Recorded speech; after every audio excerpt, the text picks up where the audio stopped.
Hujan turun pelan di luar jendela lantai 25 gedung Adinata Group. Rendra Adinata duduk diam di balik meja kerjanya, menatap layar laptop yang menampilkan angka yang tidak masuk akal. Laporan keuangan bulan lalu menunjukkan selisih hampir 2 miliar rupiah.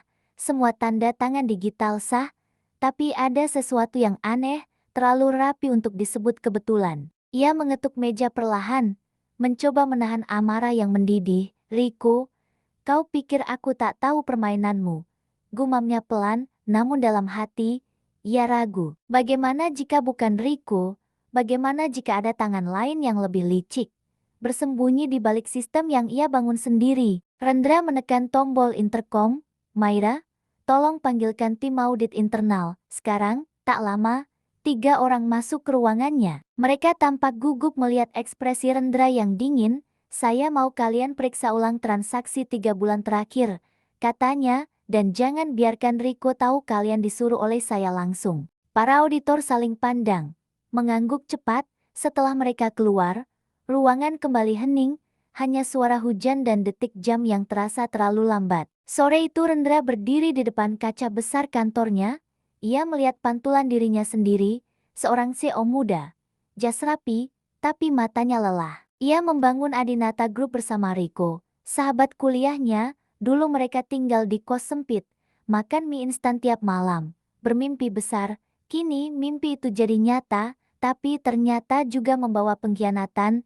Mungkin aku terlalu percaya, ucapnya pelan. Malamnya, Rendra masih di kantor saat semua orang pulang. Ia membuka log transaksi internal, mencari pola, dan disitulah ia melihatnya. Rekening bayangan atas nama PT Muda Sejahtera. Perusahaan itu tidak ada di daftar mitra resmi, tapi muncul di hampir semua pembelian besar. Rendra mencetak data itu, matanya menyipit. Kalau ini bukan kebetulan, katanya lirih, maka seseorang sedang mencuri dari bawah hidungku. Keesokan paginya, Rendra memanggil sekretarisnya.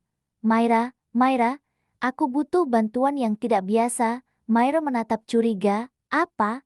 Pak, bukan sebagai sekretarisku. Potong Rendra cepat, tapi sebagai satu-satunya orang yang benar-benar aku percaya.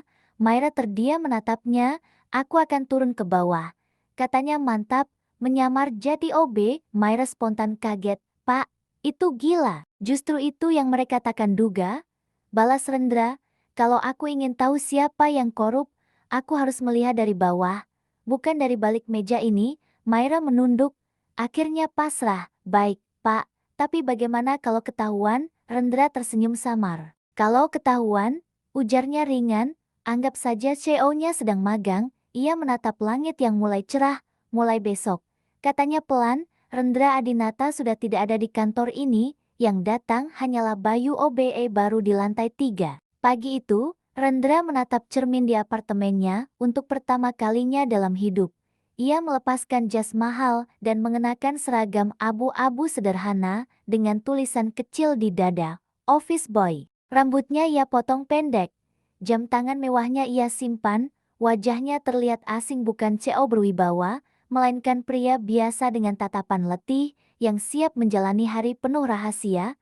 Maira menatapnya dari jauh, masih tak percaya. Sekarang kau benar-benar Bayu, katanya pelan. Rendra tersenyum tipis. Ya, jawabnya, dan Bayu akan menemukan siapa pencuri sebenarnya. Hari pertama Bayu bekerja sebagai OB terasa canggung.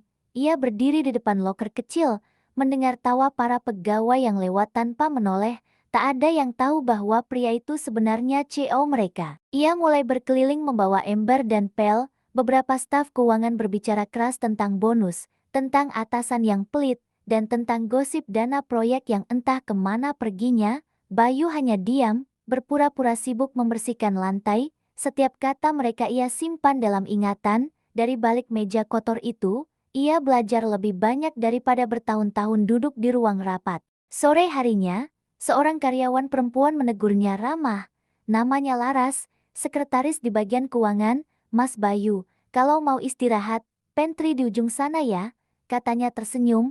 Bayu mengangguk, merasa ada harapan kecil di tengah penyamaran itu. Hari-hari berikutnya, Bayu mulai sering bertemu Laras. Berbeda dengan pegawai lain yang suka meremehkan OB, Laras selalu menyapa sopan. bahkan kadang menanyakan kabar seolah ia teman lama. Suatu sore, Bayu melihat Laras bekerja sendirian di ruangan sepi, tumpukan dokumen berserakan di mejanya, wajahnya tampak lelah tapi tekun. Dari sana, Bayu melihat sesuatu yang ia kagumi kejujuran. Tanpa sengaja, ia mendengar Laras bergumam pelan, "Angka ini, kenapa tidak sama?"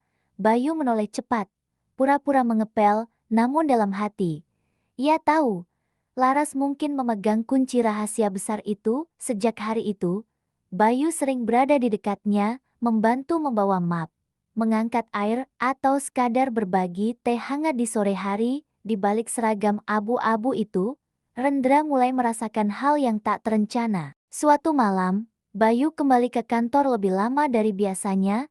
Ia tahu Laras juga sering lembur sendirian, lampu di ruang keuangan masih menyala redup, dan suara ketikan keyboard terdengar teratur di balik pintu kaca. Bayu masuk dengan alasan mengepel, tapi matanya menangkap layar monitor Laras yang menampilkan tabel transfer dana mencurigakan.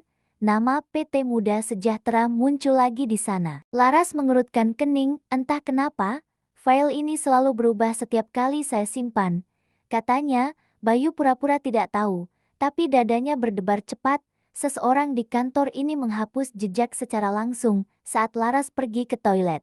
Bayu memotret layar itu diam-diam. Ia akhirnya punya bukti pertama, namun di sudut ruangan, sebuah kamera kecil berkedip merah. Ada yang tahu, Bayu bukan sekadar OB biasa. Keesokan harinya suasana kantor terasa aneh. Beberapa pegawai berbisik saat Bayu lewat. Tatapan mereka seolah curiga, seakan ada sesuatu yang mulai mereka sadari darinya. Saat Bayu sedang mengepel dekat ruang direksi, Riko keluar sambil menatap tajam. "Namamu siapa?" tanyanya dingin. "Bayu, Pak," jawabnya cepat. Menunduk sopan, Riko memicingkan mata, memperhatikan suaranya. Nada bicara Bayu mengingatkannya pada seseorang. Tapi sebelum ia sempat menebak, teleponnya berdering dan ia pergi tanpa kata. Setelah itu, Bayu memilih menjauh beberapa hari. Ia pura-pura sakit, sementara Maira menutupi kepergiannya dari kantor pusat. Namun selama bersembunyi, Bayu sadar, penyamarannya hampir terbongkar. Malam itu kantor gelap dan sunyi. Bayu menyelinap masuk lewat pintu belakang, dengan kartu akses yang diam-diam diberikan Maira. Langkahnya hati-hati menuju ruang arsip keuangan. Ia membuka laci terkunci dengan penjepit logam kecil. Di dalamnya ada map tebal bertuliskan confidential. Tangan Bayu bergetar saat membaca isinya, laporan palsu dengan tanda tangan digital miliknya sendiri. Semakin ia baca, semakin jelas nama pelakunya, Riko, sahabat yang dulu berbagi mimpi bersamanya, kini mencuri dari perusahaan yang mereka bangun bersama. Bayu memotret semua bukti itu, namun tiba-tiba, lampu ruangan menyala. Riko berdiri di ambang pintu. Wajahnya dingin. "Kau bukan OB biasa, kan, Rendra?" katanya pelan tapi tajam. Riko menatapnya lama, lalu tersenyum miring. "Selalu terlalu percaya orang, Ren," katanya dingin. Bayu tak menjawab. Ia tahu topengnya sudah runtuh, tapi malam itu bukan waktunya untuk berdebat. "Semua ini demi apa?" tanya Rendra pelan. Riko tertawa getir. "Demi diingat, Ren, kau yang disanjung. Aku yang bekerja di balik bayangan, sekarang giliranku mengambil bagianku." Sebelum Riko melangkah mendekat, suara langkah kaki lain terdengar dari lorong. Laras muncul sambil membawa map yang sama. Wajahnya pucat melihat dua pria itu saling menatap. "Pak Rendra." Suaranya bergetar. Rendra menatapnya tak sempat berbohong lagi. "Ya, Laras, aku Rendra Adinata," ucapnya lirih. Laras menatapnya lama, antara marah dan tidak percaya. "Jadi, semua ini cuma penyamaran?" Bayu mengangguk pelan. "Aku harus tahu siapa yang mencuri dari kita, dan aku tak pernah menyangka kamu akan terlibat sejauh ini." Laras menunduk, air matanya jatuh. "Selama ini aku hanya ingin jujur, tapi setiap kali aku lapor, dataku dihapus." Rendra menatapnya lembut. "Kau satu-satunya yang berani melawan sistem ini." Riko berusaha kabur, tapi Rendra lebih cepat. Ia menekan tombol alarm darurat yang disiapkan Maira. Petugas keamanan datang beberapa menit kemudian. Riko berteriak, menuduh Rendra mengkhianatinya, namun semua bukti sudah di tangan. Setelah semuanya berakhir, Laras duduk lemas di ruang lobi, Rendra menghampirinya, kali ini tanpa seragam OB, maaf sudah membohongimu. Katanya pelan, Laras menggeleng, aku marah. Tapi aku juga mengerti alasanmu, malam itu, di bawah lampu kantor yang tinggal separuh menyala, dua orang itu duduk diam berdampingan, bukan lagi CEO dan pegawai, tapi dua orang yang sama-sama pernah kehilangan kepercayaan, dan sedang belajar menemukannya kembali. Rendra menatap Laras dengan senyum lelah, mungkin setelah semua ini selesai, aku ingin jadi OB sungguhan sehari saja. Katanya setengah bercanda, Laras tersenyum tipis, asal bukan OB di hatiku. Rendra tertawa kecil untuk pertama kalinya setelah berbulan-bulan, ia merasa lega. Seolah beban berat akhirnya luruh, dan di balik semua luka, ia menemukan sesuatu yang lebih berharga dari kebenaran cinta yang tak disangka. Keesokan paginya, seluruh staf dikumpulkan di aula utama. Rendra berdiri di depan mereka, kali ini dengan identitas aslinya. Tanpa seragam abu-abu, suasana mendadak sunyi. Semua mata tertuju padanya, selama berminggu-minggu aku menyamar. Katanya tenang, aku ingin tahu siapa yang mencuri dari kita, dan aku menemukan jawabannya. Ia menunjuk layar besar menampilkan bukti dari ruang arsip. Riko digiring masuk oleh petugas keamanan, beberapa pegawai terkejut. Tak percaya, Rendra menatapnya terakhir kali, aku tidak kehilangan uang. Riko, aku kehilangan sahabat. Suasana berubah hening, Laras menunduk di barisan depan, matanya berkaca-kaca melihat sosok yang dulu hanya ia kenal sebagai OB, kini berdiri tegak sebagai pemimpin sejati. Beberapa hari setelah pengungkapan besar itu, kantor Adinata Group kembali berjalan seperti biasa, namun suasana di dalamnya sudah tidak sama. Semua orang kini bekerja dengan hati-hati dan lebih jujur. Rendra duduk di kursi CEO-nya lagi, ia memandangi ruangan yang dulu terasa megah, tapi kini justru terasa sepi. Di mejanya masih ada kartu nama Bayu yang ia simpan diam-diam. Ia teringat hari-hari di mana ia menyapu lantai, mendengar keluhan karyawan, dan menyadari betapa banyak hal yang tidak pernah ia lihat.